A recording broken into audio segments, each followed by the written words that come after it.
Hi and hello, watch fans. This is not your friendly neighborhood watchmaker. My partner in crime, Rob Nuts, is not here.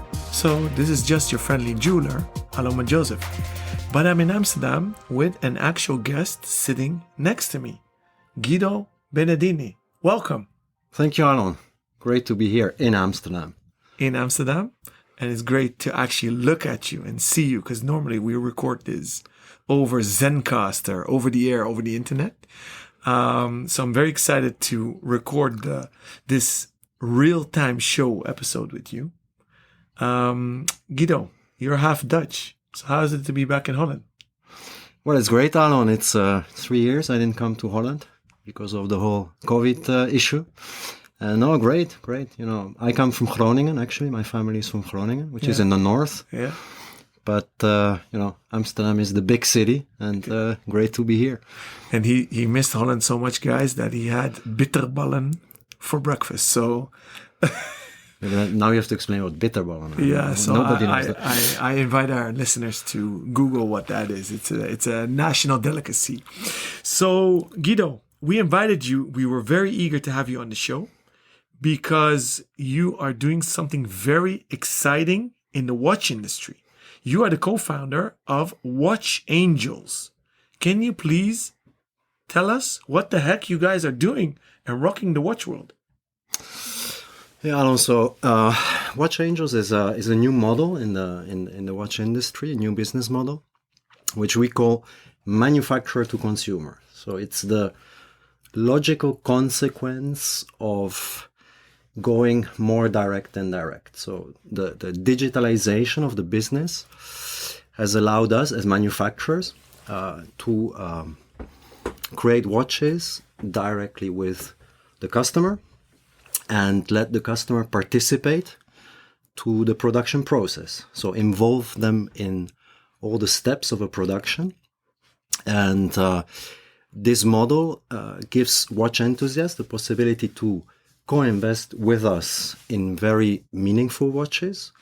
So watches which are never ordinary, watches which have either a technical particularity or have a great story in terms of the maker of the watches. And so it's a way to turn the passion for watches into also a real hobby due to the participation to the process. Amazing. Could I call it, if I need to boil it down, a crowd-funded system of working together? Yeah, of course, there is that element because there is a crowdfunding element. So we co-invest into a production. Yes, maybe the difference with the current crowdfunding models is that you co-invest with the factory directly. Mm-hmm. So there is no, let's say, brand in the middle. You go directly to the source. And it's a model which is completely dedicated to the watch enthusiast. Yeah, so sorry to interrupt. So our listeners sometimes sit behind the desk or on their mobile and they want to look at what we usually discuss on air. If I remember the website by heart, it's watchangels.ch, correct? That's correct. Yeah, so it's Angels.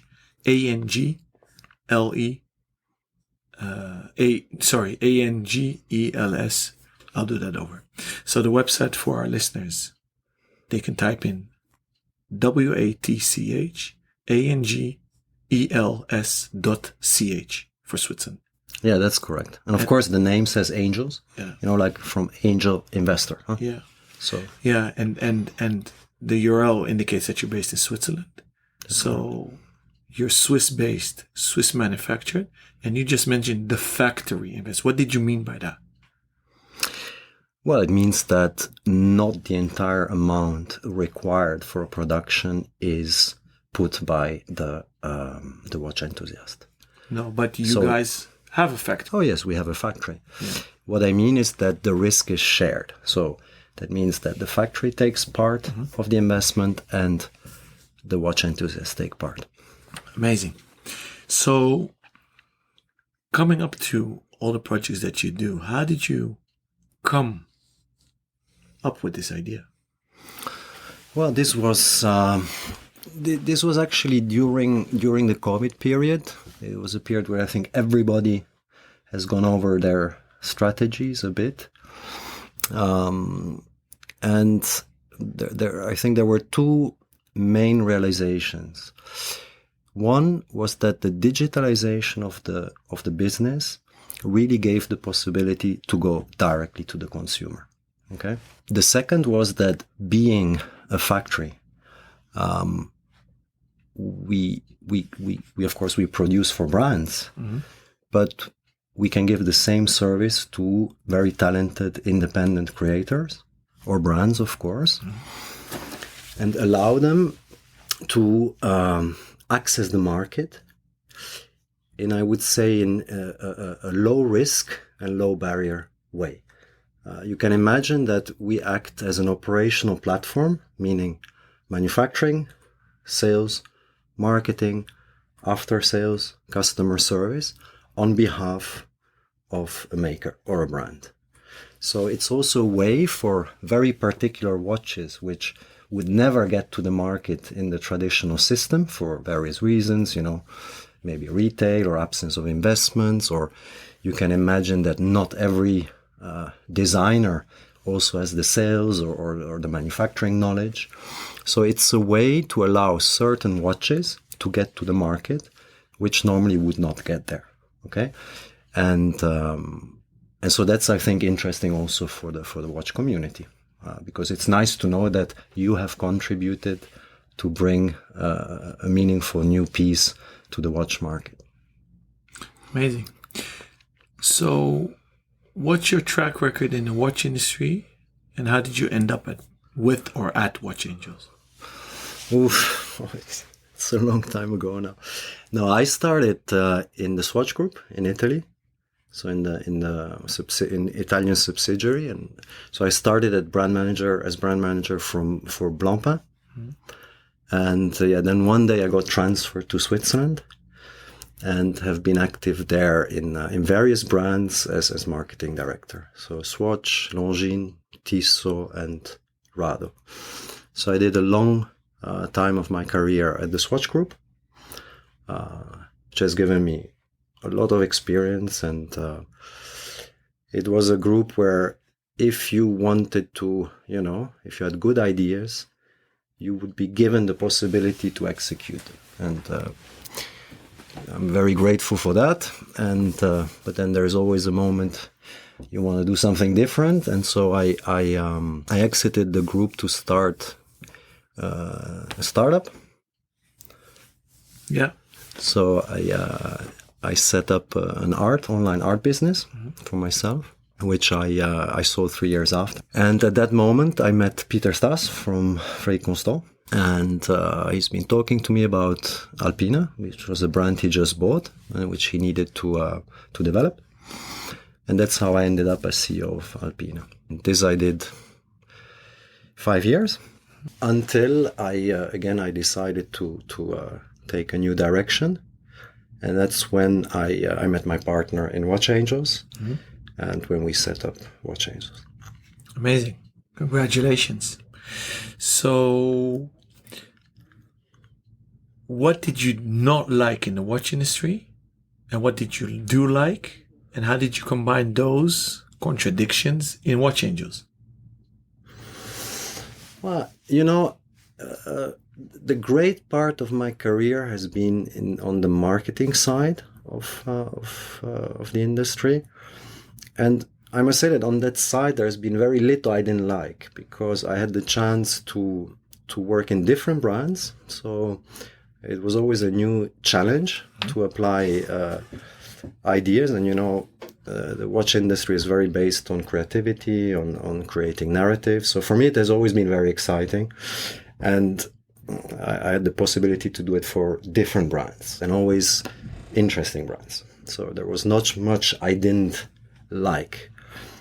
Maybe something I missed was the whole production and manufacturing part, which always interested me a lot. But of course, being into the marketing positions, I was not very much in touch with, and that's what I have now. So it's very interesting to be able now to join the marketing with the manufacturing part. Interesting. So let's talk a bit about the projects on Watch Angels. Can you walk us through the first one till the most recent one? Yeah, so the first project, and we decided to do this one as the first project that's important because we thought it was very relevant and a very actual topic. So the first project was a fully sustainable tool watch, done in collaboration with a very talented designer in the industry called Cédric Bellon.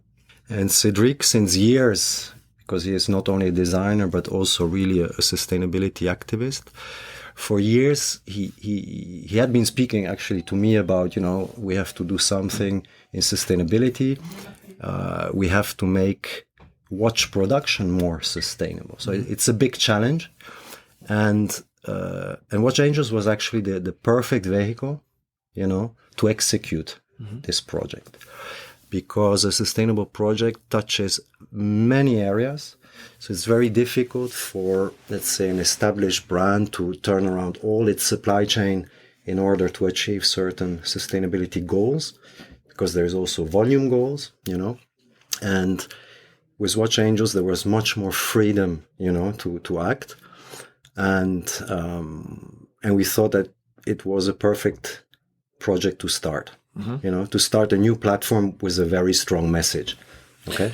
Yeah, definitely. And I'm being quiet because I try to be objective. I'm a huge fan of both Cédric Bellon and you, and I'm humbled to call you guys friends. And we definitely want to have Cédric Bellon on the show as well. So how did that go about? Did you ask Cédric? Did Cédric approach you guys? How did that partnership come about? Well, like all partnerships, it was born with a basic idea. Okay, and then sustainability is a very complex issue because you very quickly get into a lot of, I would say, contradictions, because a watch product is made of, it's a beauty product always. To make something beautiful, there is a lot of techniques, but which are sometimes not very, clean. So you have really to reconcile the beauty of an object with the sustainability of the production, which is not always very linear. So you have to make choices. So the sustainability approach has in the end to become also the aesthetic approach of the watch. But what was interesting is that very soon we realized that making a sustainable watch is not just about recycling materials, for example. A sustainable project is much more than that, because you have to think about all the aspects of the supply chain and the production, and you have to take some compromises. So a watch is a beauty product, but many finishing techniques which give a certain beauty are, of course, in terms of sustainability, very bad. Mm-hmm. So you have to conceive the watch really as a total concept, but which respects the sustainability requirements. And so we came up with a production concept, which we also wanted to prove, of course, because we think that 100% sustainability is not possible. Mm-hmm. But what is important is to give a reason, to have benchmarks which you use to set up a production and a supply chain for a watch like this. Mm-hmm. And what is important, because in terms of the industry as a whole, if you really want to create something, one day big volumes have to be made sustainably, because selling one sustainable watch is not enough. If the industry wants to become more sustainable, the volumes have to be more sustainable, and every part of the industry, every supplier needs to improve the way he treats this aspect. So to have a objective benchmark is very important, because if we all measure each other according to a benchmark, we can all improve. We will never reach 100%. Maybe it's not even necessary, but we have to push as much as possible towards this 100%. So what we did is, in order also to choose, because you can imagine, everybody says, okay, this is beautiful, let's do it like this, let's gain here. If you go about this without an objective benchmark, it's very difficult. You can make no choices. You end up really in something which, might even also be perceived in the end as greenwashing. So what we did is we set up a sustainability index, which takes into account the sustainability of every component produced, measured on various criteria, and weighted on the proportion of the weight of that component on the total watch. So of course, the case, for example, is what weighs the most on a watch. Where you can gain the most is on making the case more sustainable. So we said we have to prove the approach. Okay, make sure that when we say it's sustainable, there is a reason to say this. So that was point one, and this allowed us also to make choices. And then we developed a production method which was based on 3 principles. So the first one was the circularity, okay? Meaning the recyclable nature or recycled nature of all the materials. Of course, you have to think that recycled is not enough if, for example, it is very unsustainable at the end of the life cycle to get rid of that material, okay? So you need both recycled and recyclable. The second principle, which is really the low-hanging fruit in the end in terms of sustainability, is the proximity aspect. So you have to imagine that the Swiss-made watch, with the 60% criteria, there is still a lot of components which travel a lot from one supplier to the other and then from one country to the other. So producing a watch creates a lot, of course, of CO2 in terms of transport. So proximity is important. So we produced everything in Switzerland. And there, of course, the index improves a lot in terms of sustainability.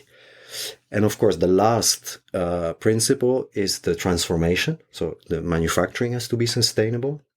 And to do that, of course, we produced with by trying to use less energy possible.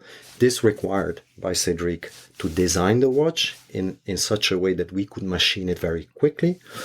We machined the watch with state-of-the-art equipment, so using less energy. And of course, we used sustainable energy for this, from a sustainable label in Switzerland. So again, I would say important is we had an objective parameter to make choices, and Cedric has designed and imagined the watch in order to maximize this sustainability index. Which is amazing, and that's what I clicked on very much so when I joined as a watch angel in the beginning, because I loved the idea of watch angels. I love the design Cedric made and his philosophy behind it. If I remember correctly, the index for his watch on the first one was around 87%. Yeah, it was about 87%, which is, to explain that, it's about 2.1 times more sustainable than a mass-produced Swiss-made watch. So that's amazing. So explain then, what does the 87 mean? So there's what? There's 13% more room to improve and to make things more sustainable. That's what you mean with the 87 on the scale of 100. Well, on a scale of 100, you have a fully sustainable watch. 87 means you're at 87%. So yes, there is about 13% left to make a completely sustainable watch. You could say it like this. Of course, the index is built on a lot of variables. Okay. So if you say that 2.3 times more sustainable, so do I divide that 87% by 2.3? No. We did the exercise. So can I find this on the website? You can find it on the website. And actually, any brand could tomorrow take the index, measure its own watch according to those criteria, and will see what a particular watch achieves. Yeah, and their results. Yeah, and that's how we calculated that the Bellon is about 2 times more sustainable than a traditionally made Swiss-made watch. Has any other brand used that index for, as far as you know? No, I don't think so. I'm sure that there are brands working on this. I personally think that there should be one index for the whole industry. Yeah, I agree. And worldwide there are indexes which are coming now, in different industries. But of course, if we want to progress all together, we should measure ourselves all according to the same criteria, And this can become one day for brands also a brand differentiator, of course. It becomes an objective way a customer who is looking for sustainability can judge a product. And it is a way to improve, I think, our processes, because every part of the industry can contribute. And I think the innovation will come from making the processes which create beauty in the watch, like galvanic processes for the dial, etc., making them more sustainable. So you said that low-hanging fruit is the transportation to create a high index, so that's an easy one. But I assume that didn't kick up the Cedric Bellon index to 87. How did you guys do that? No, true. So the biggest, so the most heavy part of the watch is the case, and there we had really the jump.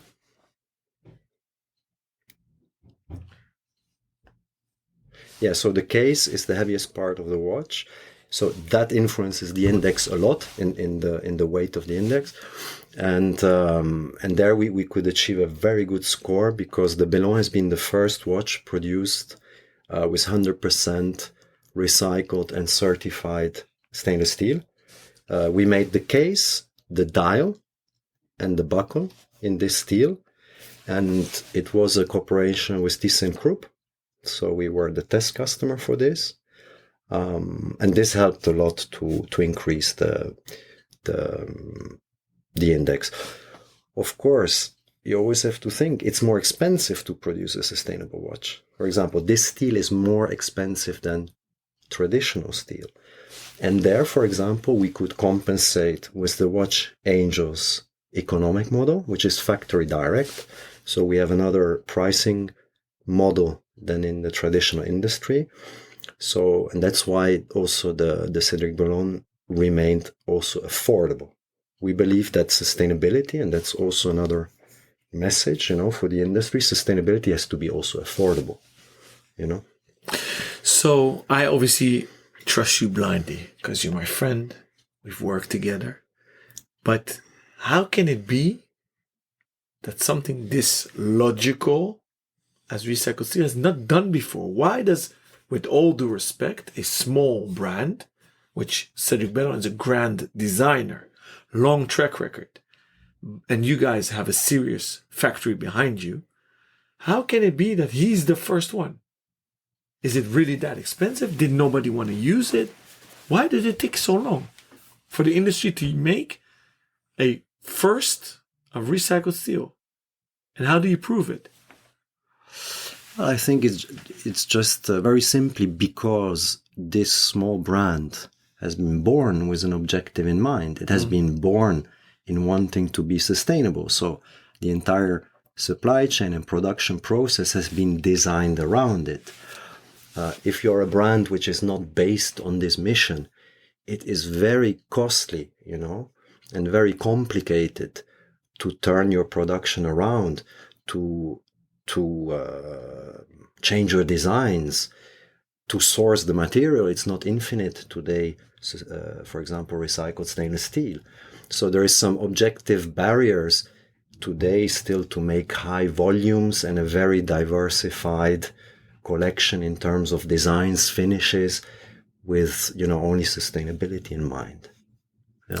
So I don't want to blow my own horn, and people that know me know that I'm a fan of sustainability. I'm a fan of Cedric Bellon. I had the honor with my family-owned and run business, Ace Jewelers, to create a nice collab with you guys, which we're not specifically going to talk about today, but something that I enjoyed the most in that journey is the open letter that Cedric and I wrote to the industry to motivate them to crack up their sustainability index. Now, since we all together have done that, and since Cedric started with his own brand, because he likes to stay behind the scenes, he doesn't like to be in the limelight. That's his character. He's very modest. Did you guys inspire other watchmakers? Are there other brands that today now use the recycled steel as well? Or have used? Well, first of all, we hope so, because the objective is really that we don't want to be the only ones. We really think that one of the new competitive factors of the industry has to be sustainability. So also the letter you guys did had this message. So it's a very positive message. If sustainability would be factored in, you can imagine, for example, into the Swiss made criteria. Could be interesting, right? It would reinforce the value of Swiss made. Yeah, of course. And could have various positive spin-offs, you know. So we hope we encouraged other brands. I know that the demand for recycled stainless steel is there. It's coming from different brands. Different steel makers are gearing up to do this. Of course, it's very big companies. They need huge volumes. So they also need huge volumes to make it economically, viable for them. Yeah. So, but the tipping point will come one day, you know, and maybe one day everybody uses 100% recycled, or the price of a watch will be matched to the degree of sustainability. All these models are possible, and who knows how it will go in practice. But yeah. You mentioned that. Basically, in other words, you said that Cedric Bellon forced you guys, with your manufacturing capabilities, to rethink the whole process. How difficult was that? And did you guys implement stuff that you used on these trial runs into daily production for the whole production line of other things you manufacture? Yeah, so it has really been a two-side work. Because, of course, the designer can provide you with as we said before, with a product you can produce quicker. Okay. So the design itself can increase or decrease sustainability. So in that sense, it was a common work. I must say it's interesting because within the process of creating a watch like this, sometimes you go back to wanting to do things because, you know, we love watches and you see aesthetic solutions which you like more, but then you have to pull back again and say, okay, if I do that, what happens to the sustainability index? So the art of Cedric has been actually to still make beauty out of a sustainable product. And this was in the end the real challenge is how do I make a beautiful watch but still respect, you know, some criteria, and how do I make this sustainable beauty attractive to the final customer? That's also then the challenge. And to your question, if we use this in our daily production, no, not really, because we respond to the needs of our customers. So we produce what they ask us to produce. But this said, we are a very state-of-the-art factory, so we respect all the basic sustainability requirements, which are there by law, of course. Mm-hmm. Yeah. Have you been accused of greenwashing? No. Nobody has. No. no. I must say no, maybe, but maybe because we did not claim it was 100% sustainable watch. We just, and that's the objective of the index. It's, we said what we did, and we measured what we did. Yeah. So of course we accept critics, and or if somebody says we do greenwashing, fine, but we will always go back to this index. We say this is how we did it, this is the choices we made, and this is the index we achieved.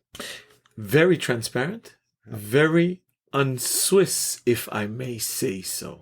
I mean, this is not the Swiss way, transparency, right? They like this. Well, I would say, Alon, it's a nice provocation. I would say Swiss are not untransparent. Swiss are discreet. It's potato. Huh? So, but let's say the whole luxury industry doesn't like transparency. Let me take it out of a geolocation.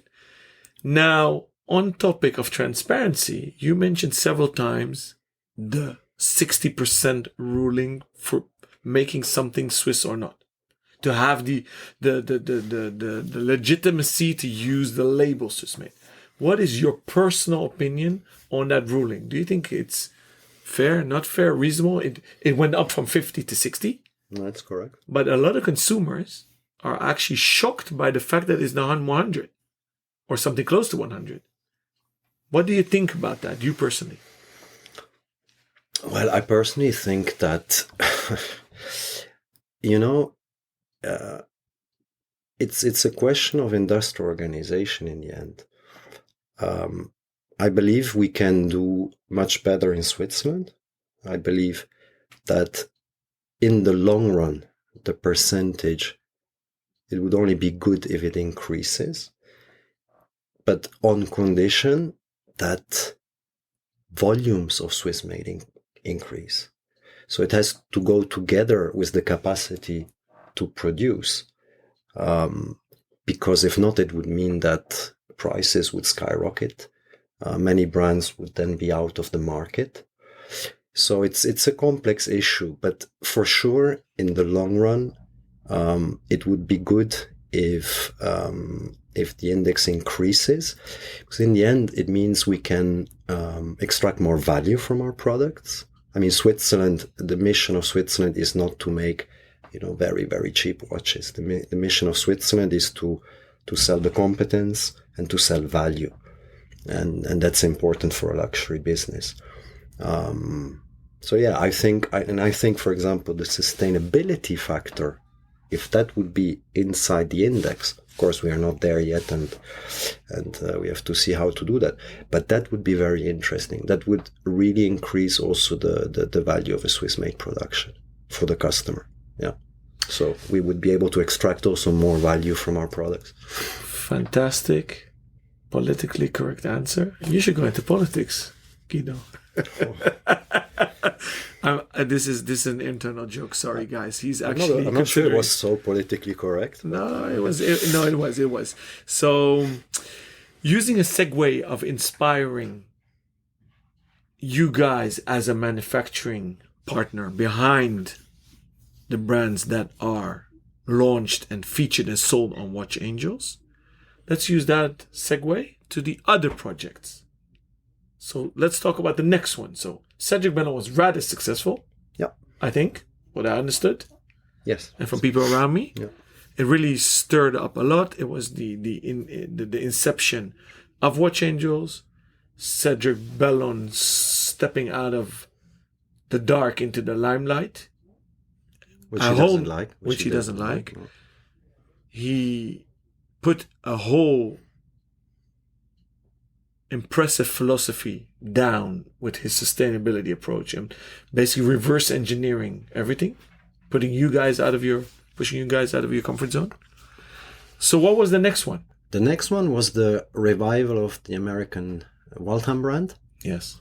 So once the largest brand in the world. Yeah. Spell that. Waltham.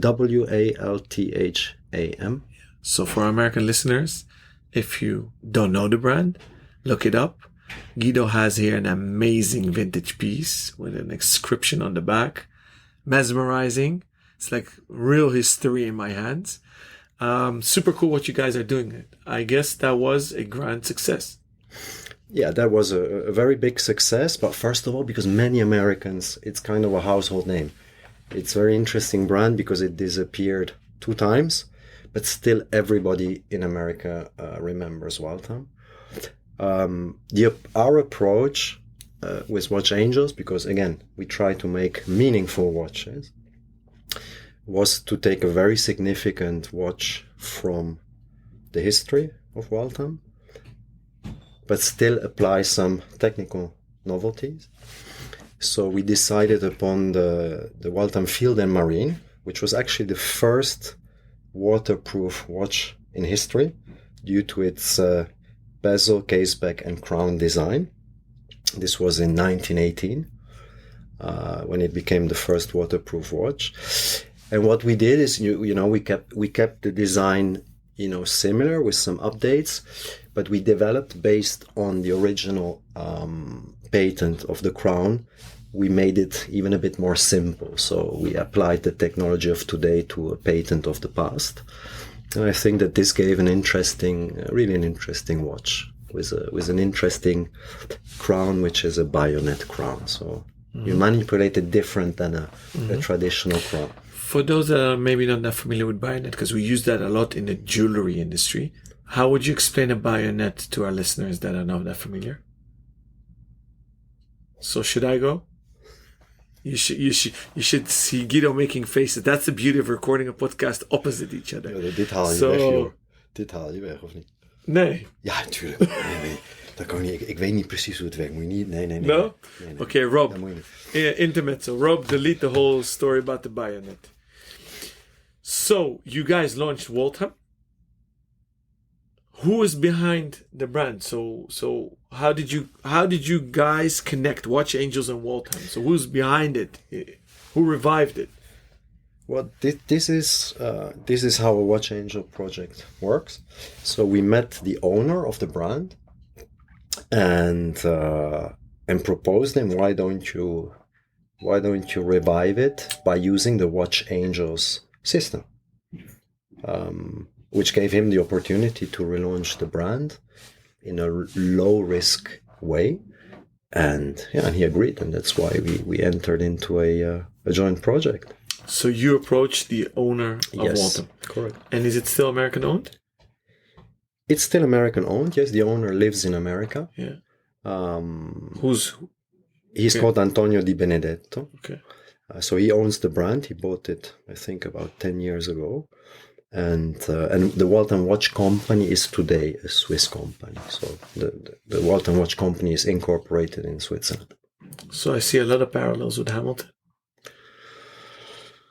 I don't know Hamilton very well, but yes, probably.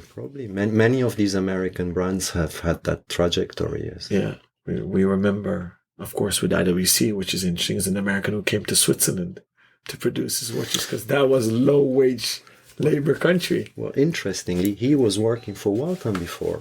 So the interesting of the Waltham brand is that it was the first brand who industrialized watchmaking in the US. In the US, and it was called the American, the American method of watch manufacturing. And actually, the founder of IWC took those methods to Switzerland. Really? And applied them in Switzerland together with IWC. Yes. Which was Mr. Jones. Ariosto Jones, yes. Ariosto correct. Jones, That's correct. Yeah, amazing. So, and where were they based originally, Waltham, in the US?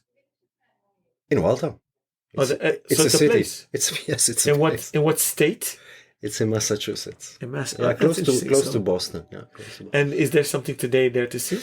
Yeah, the factory is still there. It's a beautiful building. They made like lofts out of them. There is a museum. Yeah. There's a Waltham museum in the premises. Okay. Yes, and it's very beautiful. It's just beside a river. Cool. And when did they stop manufacturing in the US? I don't remember the exact year, but it has been somewhere end 50s or mid 50s. Yeah. So after Second World War. After Second World War, yes. Then they started to produce in Switzerland. Yeah. Okay, cool. Going from the second one, what's the third project? How many do we have actually up until today? How many brands and how many projects? Today we have 6 projects, Yeah. so 6 brands. And the third one, very interesting also to illustrate a bit our approach, is it's called Bühlmann Dive Watches. Mr. Bühlmann was a Swiss scientist who studied breathing, you know. And he has been active, you know, from end of the 70s, and he developed all the, the decompression tables. So he was at the basis of all the depth records by divers. He was also studying the gas mixes with which they were diving. And he did everything with empirical analysis. So with his decompression chamber at the University Hospital of Zurich. And him together with a famous diver, also Swiss, called Hannes Keller. By the way, he just passed. They did very many diving records. They went up, I think, up to 320 meters. And so we met the son of Mr. Bühlmann. And together with him, we studied a very interesting diving watch, which functionally also features the decompression scales of Dr. Bühlmann, based on his algorithm. And it's a very interesting watch because it has various features like a fly no fly indicator, which is important for divers. It has a 5-degree case inclination, you know, for both comfort and reading. And then in terms of design, it has an oversized minute hand, because that's the important thing to control for a diver. And the hour has been executed as a disc. So what you really see very well on the watch is the minute hand, and it has a mechanical system through which you can block the 3 crowns through the bezel, Which are positioned at the 12 o'clock position. So it's a bullhorn. It's a bull head. Bullhead, yeah. Yeah, it's a bull head. And and we like to play with habillage. So we like to add some, mechanical gizmos to the watches. And we call it the mother of all diving watches because of the presence of the decompression scale of Mr. Bühlmann. Because before those decompression scales, divers could not go so deep. And actually the end of the application of divers at great depth, was when the limit was reached at around 300 meters, and for commercial diving, robots came. They were cheaper, did not risk their lives, so that is when. So how much atmosphere waterproof is this watch? This watch is 500 meters. It's 550 meters. So 50 bars. Yeah, which was actually the record he achieved in his decompression chamber so with real divers inside at the University Hospital of Zurich. Yeah. Cool. So for our listeners, it's spelled BUHLMANN. Going from this cool, funky watch, and historically very impressive, did this watch exist, or did you guys made it as a tribute to him? Oh no, this we made as a tribute to him. So it's a new design? It's a completely new design, and the partner in this was the son. So it's the son of Professor Bühlmann. Yeah, amazing. Okay, so this actually never existed? No. So I didn't even know that. It never existed, and this design identity will also be the basis for the next watches. So you will always see a Bühlmann with a big minute hand and a hour by disc. Going to the fourth project. So the first project we did with another very talented designer in the industry who's called Thomas Funde. Thomas is a Danish designer, and you see in his creations also this very graphic Danish design style. And he had the idea to firstly bring back the monocoque case, which is it's a very interesting case, which was done frequently in the 70s, but then stopped. And then he added a technical complication, which was the possibility to extract the module. So it's a modular watch. And his vision is to have one case, so the Thunder case, and then give watch enthusiasts the possibility to collect complications. That means new complication modules. So the first watch is a moon phase watch, which has some interesting aspects. For example, one of the modules shows you how many days to full moon, which is a kind of another way to look at a moon phase watch, and graphically very, I would say, Danish design, graphically very strong. And Thomas is already working on new complications, so new modules. That means that who, for example, supported this project and so owns the Thunder case will then be able to just buy the new complication module and insert it into the watch. So Amazing. What we say, it's collecting complications, not watches. That's a bit the approach. So guys, if you have not heard about it, Thomas Funder is Funder. And what does the main stand for, the MANE? Mane means moon in Danish. In Danish, Yeah, in Dutch we say man. Man. So what Guido said, basically monocoque is one, it's milled out of one block. Correct. So so usually watchmakers create a watch case out of several components. Yeah, 2 or 3 components. Yeah, maybe. so the bezel usually. The bezel, the case back, and the case body. Yeah. And this is one complete piece.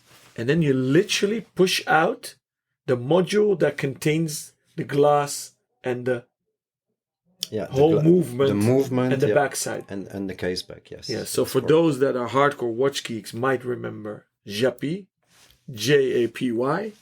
That is what this reminds me of. Super cool. Very Danish design. I know Rob will love this because, as you guys know, he's very active in Scandinavia and he stirs the pot at Argonaut watches. So very cool. And I love the Danish design. Almost as good as Dutch design, but they're almost as good as Dutch design. I'm kidding, guys. The Dutch design, they do well, but not so much in watches. Interior, the Dutch do very well, and maybe art, but the Danish in product design are very good. I agree on the art. I agree on the art. Yeah. So, if I counted correctly, we were at 4 now, right? What's 4. And what's then the 5th one? The 5th was a Biur. Biur, yeah. So the famous Biur, the German pilot watch. So here we also did a reinterpretation. We imagined how the Biur would be done today. And that was executing it as a chronograph. Okay. So it's a monopusher chronograph. And also here we have an interesting particularity, which is that you can set the elapsed time counter, which is at 12 o'clock. You can set it by turning the bezel. So there is a mechanical system which allows you to do this. And of course, this watch, all the specs correspond to the original Biur specs. So it's really a Watch Angels design type. They were called design types because different manufacturers would do a version based on the specifications of the German army. Yeah, so let's talk. What is a B-Uhr, which means a B, hour, watch. An Uhr in German is also watch. What does that stand for? So B-Uhr stands for Beobachtungsuhr, which is observation watch.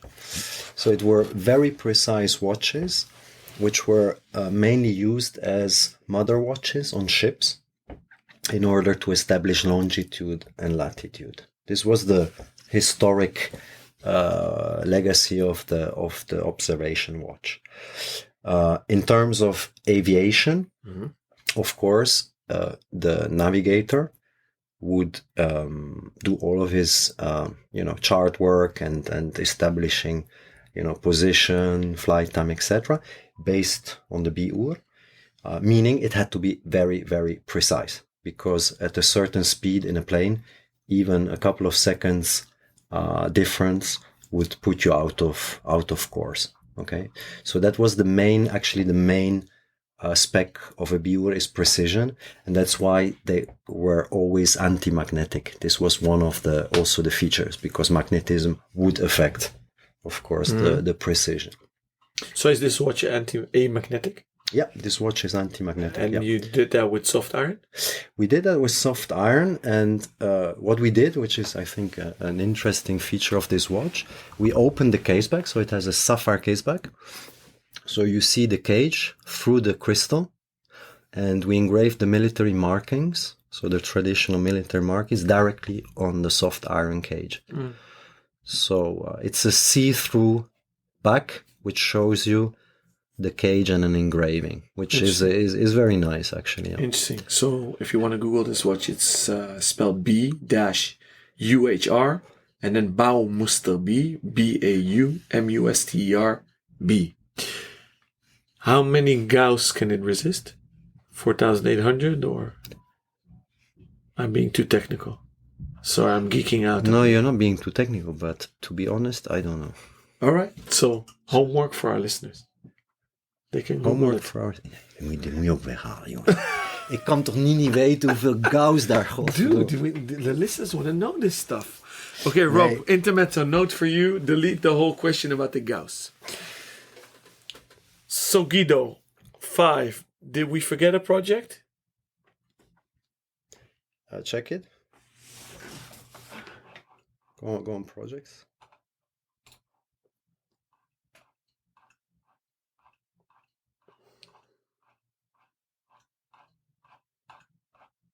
Het is 5 merken, toch?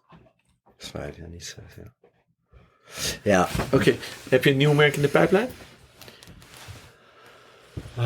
Ja, maar dat komt pas in mei. Kan je zeggen welk merk of dat nog niet? Maar ik wil nog niet zeggen. Dus dan gaan we nu opnemen, zeg je... I'm already thinking 2 years ahead of production. The 6th is coming. Dan ga ik je pesten. Can you say something? En dan zeg je nee. Oké? Okay. Right. Rob, we're going to record again. So that was the 5th project. Guido, what's the 6th one?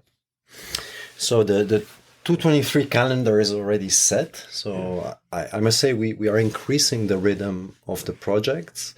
So this year we will have very probably about 7 completely new watches / brands, designers, plus additional line extensions of what we have, and there will be some interesting, really some interesting watches. One of which I can say is a new way of executing a date watch. But that's all I can say. And that's the 6th project. So in your head, you're already busy. It's not up on here. It depends on maybe when this episode airs, you can find it. So you guys actually have a very active community. Yes. So I have a twofold question for you. The first part, you said you seek out brands, but if somebody is an aspiring watchmaker, entrepreneur who wants to start a watch brand, what is your balotage? What are your threshold requirements to become eligible to be a Watch Angels project? But first of all, that the partner already has done his homework. Which means? Which means there needs to be a basic design, a basic technical feasibility. There needs to be a real story behind it. It has to be a passion project for the person, not only an opportunistic project. Like, for example, those you see a lot on Kickstarter. So we require that the creator, we call him, really has invested already himself into the project. This is normal. It's like angel investing. You want that there has been already a big thought and personal engagement behind it. For us, that's very important. The engagement of the partner is fundamental. Also, then after in all the stages of the project, because the maker engages himself also a lot with the community. So there needs to be, as I said, homework has to be done. And then, of course, we have to make ourselves, of course, a due diligence on what we believe will be the commercial potential of the watch. Of course, that's made easier by having a big community, because we ask, we test, we see what works, what doesn't work. So that gives us part of the answers. The rest we do from experience. And of course, we have our criteria then to decide, okay, this we do and this we don't do. Keeping in mind that we take the business risk. So it's really a due diligence we make to make sure that we make watches which then the community likes and buys as well. Interesting. And my second part of the question was, now from a collector's point of view, so the consumers, the watch nerds, the listeners basically of this podcast, is there a subscription you need to pay? Can anybody register for Watch Angels and get updated? Or walk me through how it works from a consumer point of view. Okay, so everybody can register on our site. Mm-hmm. By registering, you get some small benefits already. But to become an angel, you need to support a first project. That means you need to engage yourself and support the production of one of our projects. At that point, you become an angel. You pass from the status of enthusiast to angel. And by being angel, you get, again, a bit more benefits in our system and on our website. Like participating to all the content from the production. So you can be in our private Facebook group where we exchange. You have open doors to come to our factory. By the way, we encourage this a lot, to come by and visit our factory. Then you get some advantages on purchasing in our store. I should explain how that works, but the final stage of a project is when the watch is in stock and sold in our online shop. There an angel has some significant advantages in terms of price. And of course, the by being part of the private Facebook group and having the direct access with us, again, the community can dialogue with the manufacturer. So we answer questions, we share pictures, we get ideas a lot as well. So we get inputs from the community. That's very important. So the community helps us a lot also to steer the product. So yeah, it becomes a real interaction that, I must say, also makes us grow as manufacturers and as creators of product. That's amazing. If people want to reach out to you guys, I know on Instagram it's at Watch Angels, so Correct. WATCHANGELS, and on your website I assume they can reach out to you guys through watchangels.ch. That's correct. Yes. Yeah. Yes. I want to thank you so much, Guido. Thank you, Alon. Thank you. No. Great Thanks for the having you questions. here. Thank you to all our listeners. We hope you loved this episode. It's my first time without Rob. I hope I did as well as he did, because he's our maestro on the Real Time Show. If you like what we do, please hit like and subscribe on your favorite podcast player.